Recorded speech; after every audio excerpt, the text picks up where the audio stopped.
Violet Hunter visits Sherlock Holmes for advice on whether she should accept a unique governess job with a substantial initial salary of £100 a year on the condition that she cut her hair short, among other strange provisos.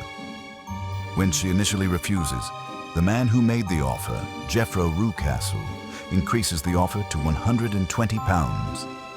Despite her suspicions, Miss Hunter ultimately agrees and leaves for Hampshire to work at Rucastle's countryside estate, the Copper Beeches.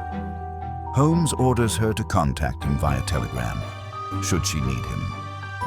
After a fortnight, Holmes receives a message from Miss Hunter, beseeching him to see her in Winchester.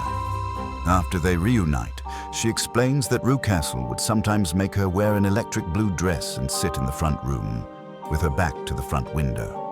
Suspecting she was not supposed to see something outside, she used a small mirror shard hidden in her handkerchief to confirm and witnessed a man standing by the nearby road looking at the house. Additionally, Rucastle's wife never seemed to smile. Miss Hunter's 6-year-old charge was astonishingly cruel to small animals, and Miss Hunter found a cut-off tress of hair similar to her own in a locked drawer.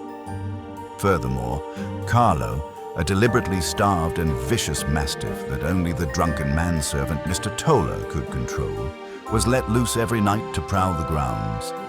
As such, Miss Hunter was ordered not to cross the threshold after dark. Miss Hunter had also been uneasy about a forbidden wing of the house where the windows were either dirty or shuttered.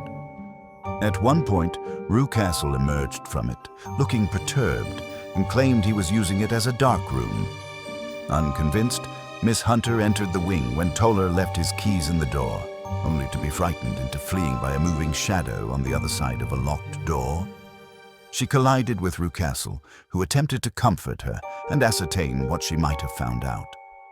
His overacting aroused Miss Hunter's suspicions, confirmed when he suddenly threatened to feed her to Carlo if she entered the wing again. Accepting the case, Holmes deduces someone is being held prisoner in the mystery wing. He further deduces Rucastle hired Miss Hunter to impersonate his daughter Alice, whom Hunter was unaware of and strongly resembled, to convince the stranger outside that Alice is not interested in seeing him. Joined by Hunter and Dr. Watson, Holmes breaks into the mystery wing, but it is empty.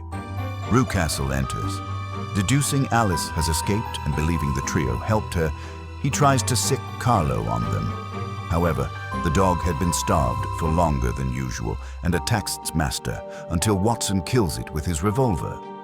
Later, Toller's wife confirms Holmes's theory and reveals when Alice came of age, she was to receive an annuity from her late mother's will.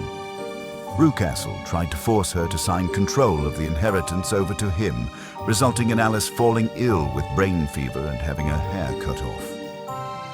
He subsequently tried to keep her away from her fiancé, Mr. Fowler, and hired Hunter to maintain appearances. It was Mrs. Toller who helped Alice escape and flee with her fiancé. Afterward, Alice marries her fiancé.